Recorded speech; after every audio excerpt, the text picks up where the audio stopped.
ফসল। আমি কোমর বাপ একটা কাপুরুষের থালা রেখে চলে গেছে।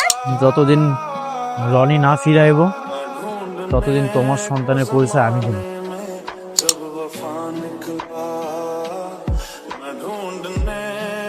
এটা এটা কি হলো? কি যাওয়ার হয়ে গেছে, তাছাড়া 2 দিন পর তো আমরা বিয়ে করবো, তাই না? হ্যাঁ, 2 দিন পর তো বিয়ে করবো। কাম কাজ তো কিছু করো না, বিয়ার পর খাওয়াইবা কি তুমি?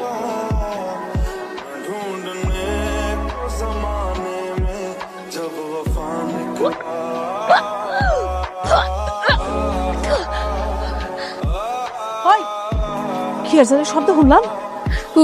কই মা, কিসের শব্দ? না তো। আমার তো ভুল হয় না, আমি ঠিক একেবারে বমির শব্দ শুনছি। তুই কি বমি করছস? না না, কি কইতাছো? বমি করছি মানে আমি বমি করবো কেন? তুমি ভুল শুনছো। বলি জানি হয়।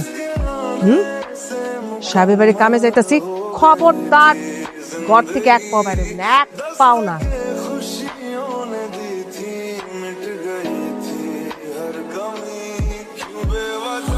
হায় আল্লাহ, আমার গর্ব তো পোলো পেন হয়ে পড়ছে।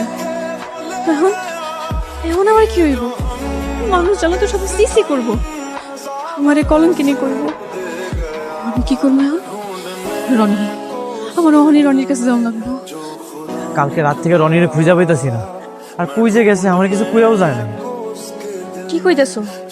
আমার রনি তো আমার না কয়ে কোথাও যায় না, তাহলে হঠাৎ কই চলে গেল? জানি না। আচ্ছা তুমি একদমই চিন্তা করো না, আমি ওরা খুঁজে বের করবো। তুমি একটু সাবধানে থাকো। যদি রনি না হে, তাইলে তাইলে আমার পেটের বাচ্চার কি হইব? আইবো না মানে? অবশ্যই আইবো। আমি একটু থানাতে খোঁজ খবর লইয়া দেখি থানাতে আছে কিনা। গতকালকে শুনলাম বস্তিতে পুলিশ আইছিল, আর সন্দেহ করে অনেকজনে লইয়া গেছে। রাজু, যা করে তো তাড়াতাড়ি করো না। আমরা যদি এখন বিয়ে না করি তাহলে তো বস্তির মানুষ সবাই টের পেয়ে যাবো। আমি কাউরে মুখ দেখাইতে পারবো না, মরণ ছাড়া আমার কোনো উপায় থাকবো না। রাজু, আচ্ছা যত তাড়াতাড়ি সম্ভব আমি একটা ব্যবস্থা করার চেষ্টা করতেছি। আমি রনিরে খুঁজা তুমি বাড়িতে এসেছি, তুমি এখন বাড়িতে যাও।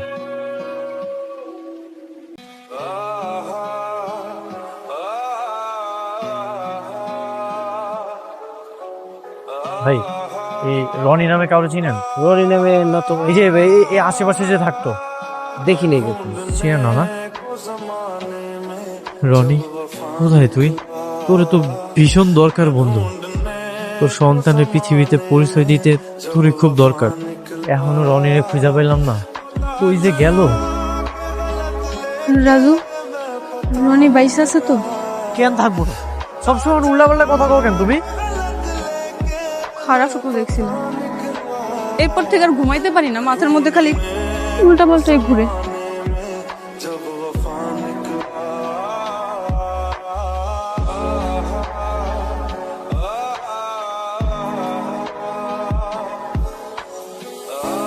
কবিতা, এইসব তুমি কি করতেছো? কি করবো আমি? মরণ ছাড়া আমার কোনো উপায় আছে? তুমি জানো না তোমার পেটের ভিতরে আর একটা জীবন আছে? এসব কি করতেছো তুমি? ওর লাগেই তো মরতে চাই। 2 দিন পর যখন মানুষের বাপের পরিচয় জিজ্ঞেস করবো, আমি কি জবাব দেবো? আমি কমো একটা বাপের ফসল, আমি কমোর বাপ একটা কাপুরুষের থালা রেখে চলে গেছে। যতদিন রনি না ফিরে আইব ততদিন তোমার সন্তানের পরিচয় আমি দেব। মানে? আমি তোমার বিয়ে করবো, এই জন্যই বিয়ে করবো যেন আশেপাশের সবাই কইতে না পারে তোমার এই সন্তান অন্য কারো। সবাই যেন বুঝে এই সন্তান আমার। আর যখন রনি চলে আইব তখন তোমার আর তোমার সন্তান রে রনির হাতে তুলে দেব। তারপর আমি তোমার তালাক দিয়ে দেবো, তুমি রনির বিয়ে করে নিও। তুমি কিন্তু ভুলে যাও না, আমি তোমার বন্ধুর প্রেমিকা। তুমি চিন্তা করো না, আমি তোমার শরীরে হাত দেবো না। আমি তোমারে সংসার করার লেগে বিয়ে করি না। আমি তোমার থেকে সবসময় দূরে দূরে থাকি। ঘরের মধ্যে তো বিছনা একটাই দেখতেছি, তো তুমি কই ঘুমাইবে? নাকি আমার লোক ঘুমানোর চিন্তা করতেছো? না না, তুমি খাটের উপরেই ঘুমাও, আমি নিচে বিছানা করে নিচেই ঘুমাইতেছি। রনি কি সত্যি আইব? অবশ্যই আইব। আমি আমার বন্ধু সেই ছোটবেলা থেকে চিনি, একদিন ঠিকই আইব। রনি যদি আয় দেখে তোমার আমি বিয়ে করছি, হয়তো আমার অনেক ভুল বুঝবো না। না না, ওই ভুল বুঝবো না। ওই যে কইলাম, রনির আমি সেই ছোটবেলা থেকে চিনি, আমি ওরে বুঝায় কইলে ওই ঠিকই বুঝবো। ওই দিন যদি আমি মরে যাইতাম, তাহলে এতদিন এমন আমার পেটের বাচ্চা তো বড় হইতো না। না কেন, অহন ভাল লাগতেছে না? ভালো লাগতেছে তো, অনেক ভালো লাগতেছে। জানো, আমি যখন কিনা পেটে হাত দেই, আমি আমার বাচ্চা অনুভব করতে পারি, কথাও কইতে পারি। কি না ভালো লাগে। ইস, অহন যদি রনি আমগুলোকে থাকতো, ওই অনেক খুশি হইতো। রনি আর আইব না। রনি যদি আর থাকতো, এতদিনে ঠিকই চলে আইত। রনি আইব না মানে? ওই অবশ্যই আইব। ওই ওর সন্তানের ডাক শোনার লেগে হইলেও আইব।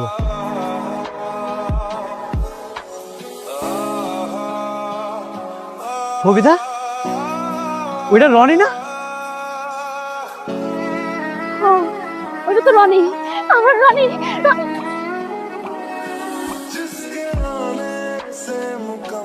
বিশ্বাসঘাতক, বেঈমান, প্রতারক। কেমনে পারলি তুই আমার ভালোবাসার মানুষকে বিয়ে করতে? তোর লজ্জা করলো না? বন্ধু, এইসব তুই কি কইতাছস? তুই আইছস, আমরা অনেক খুশি। আগে পুরো ঘটনাটা শুন, তারপর বুঝতে পারবি। আমি বেঈমান থেকে কোনো কথা শুনতে চাই, কোনো কথা শুনতে চাই না বেঈমানের থেকে। আর তুই কি বেঈমান? তোর থেকে বড় বেঈমান তো হয়। এই, তুই কেমনে পারলি আমার ছেড়ে ওরা বিয়ে করতে? রনি, তোর মুখে যাইতেছে তুই তাই কইতাছস। তুই জানোস, রাজু যদি আমার বিয়ে না করতো, আমি পৃথিবীতে পাইতে থাকতাম না। মরে দেখি, মরলি না কেন তুই? হ্যাঁ, আমি তো ভাবছিলাম তুই মরে গেল আমার সারা কারো বিয়ে করবি না। আর এখন দেখি বিয়ে করা, বাচ্চা নিয়ে। দেখ রনি, তুই ভুল বুঝতেছস। তুই চলে যাওয়ার পরেই কবিতা জানতে পারে ওই যে মা হইতে যেতেছে। নাটক করিস না। তুই নাটক করিস না। তোর যদি এতই মায়া লাগতো, ওর একটা ভাড়া বাসায় রাখলি না কিনলে গা। তুই যদি আমার বন্ধু হয়ে থাকতি, তুই আমার বন্ধুর মর্যাদা রাখার লেগা তুই এই কাজটা করতে পারতি। তোরা বেইমানি করছিস আমার লোক। আমি তোর আমার কলিজার বন্ধু ভাবছিলাম। হ্যাঁ, ওরে ভাবছিলাম আমার জীবনের ভালোবাসা। রনি, তুমি ভুল বুঝতেছো। রাজু যা কইতেছে সব সত্যি কইতেছে। রাজু আমার মর্যাদা রাখার লাগি আমার বিয়ে করছে। চুপ, একদম চুপ। তোরা আমি জীবনও ক্ষমা করব না। আর তুই তোর প্রতিদান পাই যাবি। রনি, রনি, স্যার।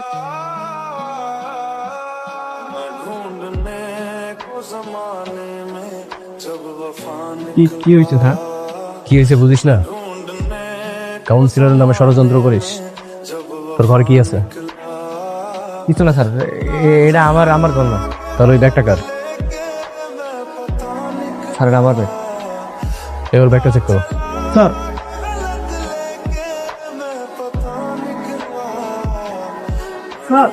দুইটা গ্রেনেড পাওয়া গেছে।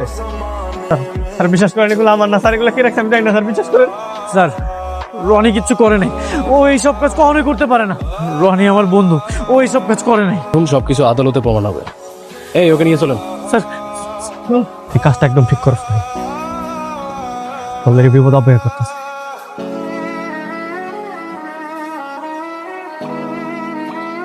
কবিতার কি জবাব দেব? রনিরে কেমনে যে জেল থেকে বাইর করবো? হে আল্লাহ, একটা পথ দেখা দাও। দিন দিন তো কবিতার পেটের বাচ্চাটা বড় হয়ে যাইতেছে। এখন যদি রনিরে না আনতে পারি, তাইলে তো বাচ্চা রনির হেফাজতে দিতে পারবো না। রনি, বন্ধু আমার, তুই জেল খেল থেকে বাইরে হয়ে গেছোস। আল্লাহর কাছে লাখো শুকরিয়া, তোরে যা আমার কাছে ফিরিয়ে দিছে বন্ধু।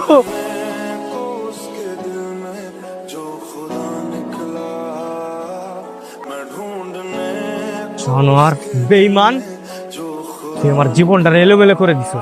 তুই কি ভাবছিস? হ্যাঁ, আমারে জেলে ঢুকাইয়া তুই চুমকে লগে শান্তিতে সংসার করবি? এটা তো আমি হইতে দিব না। বন্ধু, আমি তোর লগে বেইমানি করিনি। মরণের সময় কইতেছি, আমি তোর লগে কোনো প্রতারণা করি নাই। জাহাঙ্গীর ভাই আছে না, ওই তোর ষড়যন্ত্র কইরা পুলিশের কাছে ধরাই দিছিল। আমি অনেক চেষ্টা করছি, কিন্তু আমি তোদের ছাড়াইতে পারি নাই। বন্ধু রনি, কবিতা তোরা অনেক ভালোবাসে, তুই কোনো সময় কষ্ট দিস না ভাই। এই যে মরণের সময় কইতাছি, ওইটা তোরই সন্তান, তোরই রক্ত। কবিতা তোরই আছে ভাই, তোরে কষ্ট দিস না। তাহলে আমি কি ভুল করলাম? বন্ধু, আমার একটাবার জড়ায় ধরবি। আমি তো বুঝতে পারিনি। আমি প্রতিশোধের পরে আমি কি করলাম রাজুল্লাহকে? আমি এটা কি করলাম? পুলিশ আসতে পারে, তোরা এই জায়গা থেকে পালায় যা, পালায় যা তোরা। রাজু, রাজু, আমি এটা কি করলাম ভাই? ভাই তোমার মাফ করে দে ভাই। আমি রাগের বসে আমি কি করে ফালাইছি ভাই, আমি বুঝতে পারিনি। আমার মাফ করে দে ভাই। তো হসপিটালে যাও, চল। হাসপাতালে যাওয়ানোর সময় নেই, তোরা এই জায়গা থেকে যা।